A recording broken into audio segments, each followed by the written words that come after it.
नमस्कार दोस्तों, दिल्ली के पूर्व सीएम अरविंद केजरीवाल ने आरएसएस प्रमुख मोहन भागवत को एक लेटर लिखकर के 5 ट्वीट किए, जिसमें उन्होंने केंद्रीय जांच एजेंसी से लगा करके मोदी जी की रिटायरमेंट तक कई मुद्दों को टच किया।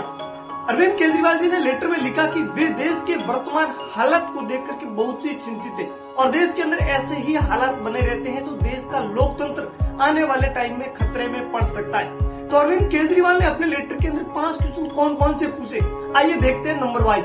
पहला प्रश्न बीजेपी के द्वारा दूसरी पार्टियों के नेताओं को तोड़ने को लेकर पूछा गया, जिसमें देश भर में नेताओं को लालच दिया जाता है या फिर ईडी सीबीआई की धमकी देकर दूसरी पार्टी से नेताओं को तोड़कर अपनी पार्टी में शामिल किया जाता है और सरकारें गिराई जाती है। क्या इस तरीके से सुनी हुई सरकारों को गिराना सही है? क्या आरएसएस को बीजेपी की इस प्रकार की रणनीति मंजूर है?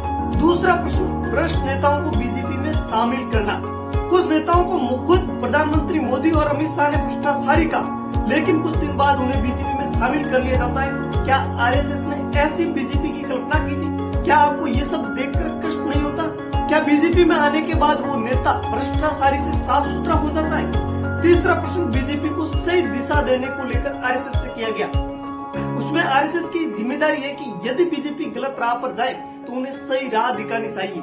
क्या आपने कभी पीएम मोदी को गलत कामों से रोकने की कोशिश की? क्या मोदी जी आपसे परमिशन लेते हैं किसी काम को करने से पहले? चौथा प्रश्न, आरएसएस और बीजेपी के संबंध को लेकर अरविंद केजरीवाल जी ने मोहन भागवत जी से पूछा। जेपी नड्डा ने लोकसभा चुनाव के दौरान कहा कि अब बीजेपी को आरएसएस की जरूरत नहीं है। इस बयान से आरएसएस कार्यकर्ता आहत हुए थे। आप इसके बारे में क्या सोचते हैं? इसके बारे में भी अपनी राय जरूर दें। और 5वां क्वेश्चन पूछा बीजेपी के 75 साल के रिटायरमेंट के कानून को लेकर। 75 साल की उम्र के बाद बीजेपी नेताओं को रिटायर करने का एक कानून बना था, जिसके तहत आडवाणी जी, मुरली मनोहर जोशी जी जैसे नेताओं को रिटायर कर दिया गया। क्या अब भी बीजेपी के अंदर इस प्रकार के कानून का पालन होगा? क्या मोदी जी 75 साल के होंगे तब उन्हें भी रिटायर कर दिया जाएगा?